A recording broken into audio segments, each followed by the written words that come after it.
Olá, alunos! Bom dia, boa tarde ou boa noite. Hoje eu vou começar o meu conteúdo de ciências para as minhas turmas de nono ano da Escola Municipal 25 de Abril e queria lembrar a todos vocês que todo o conteúdo das aulas vai sempre seguir o conteúdo do nosso material pedagógico, do nosso caderno pedagógico do município, que vai sempre estar disponível na internet, no aplicativo Rio Educa em Casa, e vocês também poderão tirar a versão impressa, uma cópia impressa, na unidade escolar de vocês. Vamos então começar do princípio. O material pedagógico de vocês já começa falando do planeta Terra. Mas, diante do ano de 2020 que a gente teve, é importante fazermos uma pequena revisão sobre o sistema solar, que é justamente onde o planeta Terra se encontra. Afinal de contas, o que é o sistema solar? O sistema solar, ele é um conjunto de corpos celestes que gravitam na órbita de um Sol, ou seja, de uma estrela. O que significa corpos celestes que gravitam na órbita de um Sol? Isso significa, pessoal, que eles estão girando em torno dessa estrela, tá? Tá vendo aqui? São os planetas, são corpos celestes que estão gravitando na órbita desse Sol. A órbita, pessoal, nada mais é do que esse tracejadinho aí, ó, é o caminho que o planeta faz para completar uma volta inteira ao redor da estrela do sistema, que no caso do nosso sistema é o Sol. Então, cada planeta vai estar na sua órbita, por isso mesmo eles giram em torno do Sol e eles nunca colidem, nunca vão se chocar. Por quê? Porque cada um está na sua órbita. Lembrando que no sistema solar temos apenas uma única estrela, que é o Sol. As demais estrelas que vocês veem à noite não fazem parte do nosso sistema, inclusive estão bem longe da gente. O nosso sistema solar, ele não é só formado pelos planetas e pelo Sol. Existem também dezenas de satélites naturais, asteroides, meteoros, meteoroides, cometas que giram em torno do Sol, enfim, uma infinidade de corpos celestes que fazem parte do nosso sistema. E onde o nosso sistema solar se encontra? Se você não lembrava, vai lembrar agora. O nosso sistema solar, ele faz parte de uma galáxia que se chama Via Láctea, que ela é formada por bilhões de outras estrelas, não só o nosso Sol, não só o nosso sistema. Ela é chamada de Via Láctea porque os nossos ancestrais, quando eles olhavam o céu, eles conseguiam ver a Via Láctea como um caminho esbranquiçado, um caminho de leite. E caminho de leite em latim é Via Láctea. Tá? Lembra de bebida láctea? Bebida à base de leite. Então, Via Láctea, caminho de leite. Era essa a visão que os antigos conseguiam ver do céu, tá? E as galáxias e tudo que existe fazem parte do universo. E afinal de contas, como surgiu o universo? O que é o universo? O universo, pessoal, ele é formado por todas as galáxias. É a soma de espaço, de tempo, de força, de radiações, enfim, de absolutamente tudo que existe. Como ele surgiu? Existe uma teoria que se chama Teoria do Big Bang, que defende que o universo surgiu a partir de uma explosão. Antes, né, antes de tudo, antes da origem de tudo, existiam partículas subatômicas, ou seja, menores que um átomo, que é a menor parte de tudo que existe. Elas existiam ali e elas acabaram colidindo, né, formando uma grande expansão, uma grande liberação de energia. Essa grande liberação de energia deu origem a tudo que existe. Então, como essa explosão ela causou uma grande expansão, essa teoria também defende que o universo está em constante expansão, que as coisas, né, que tudo que foi criado estão se afastando umas das outras, tá? Essa teoria não é unanimidade, muitos cientistas questionam ela, mas é a mais aceita e é a que eu tenho que passar para vocês. E o sistema solar? Como surgiu?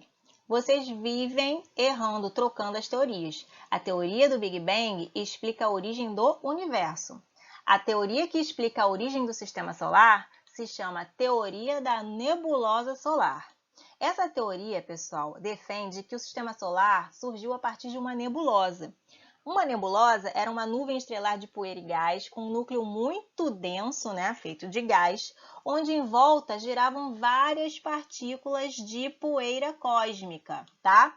Mais ou menos como esse esqueminha aqui, ó. Aqui em cima seria o exemplo de uma nebulosa.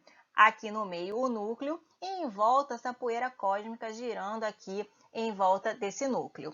O que aconteceu para essa nebulosa virar o sistema solar?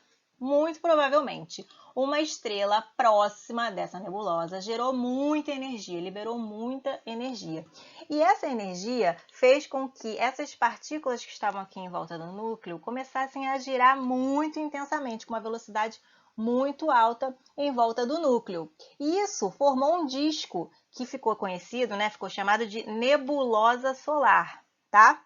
Esse disco, ele com essas partículas, né, com essas poeiras cósmicas em alta velocidade, acabou permitindo que essas partículas acabassem colidindo entre si, ou seja, várias pedrinhas, várias partículas de poeira foram colidindo, até que elas foram se juntando e formando partículas maiores, que resultaram inclusive na formação de corpos celestes como os planetas. Então, a origem do sistema solar está explicada aqui nessa imagem, nesse texto aqui do lado. É a teoria da nebulosa solar que explica a origem do sistema solar. Eis o nosso sistema solar, formado por Sol, nossa estrela, os planetas, que são 8, Mercúrio, Vênus, Terra, Marte, Júpiter, Saturno, Urano e Netuno.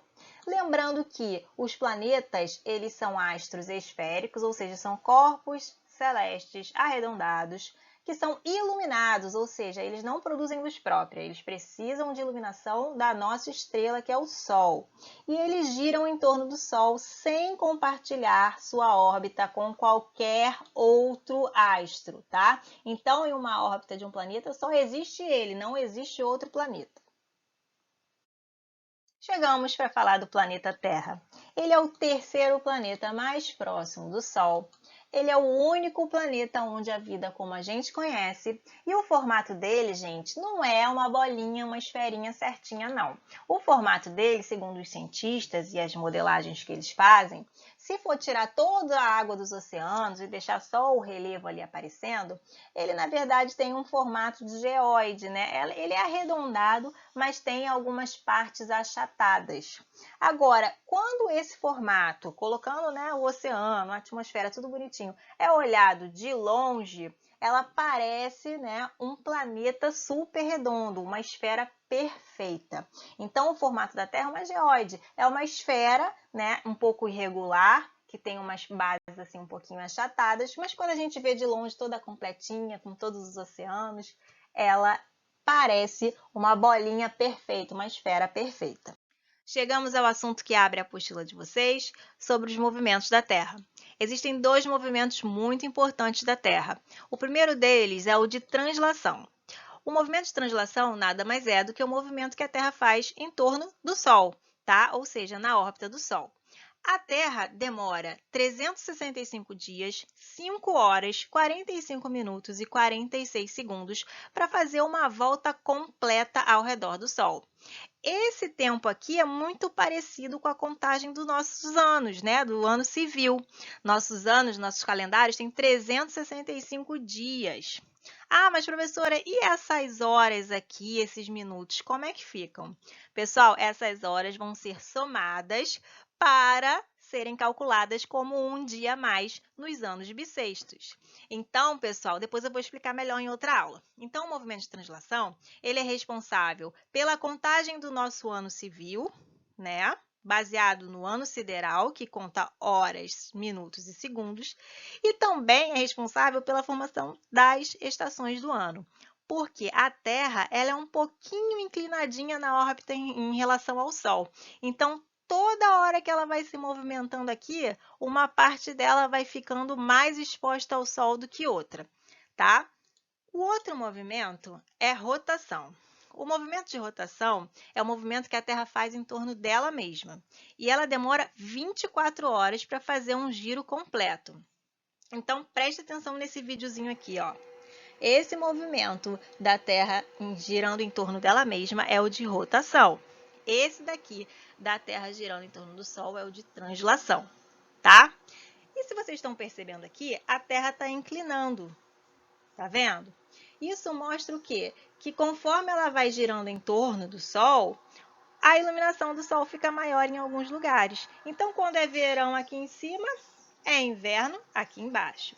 E percebam que uma parte da Terra fica acesa, né, iluminada, e outra parte fica apagada, né?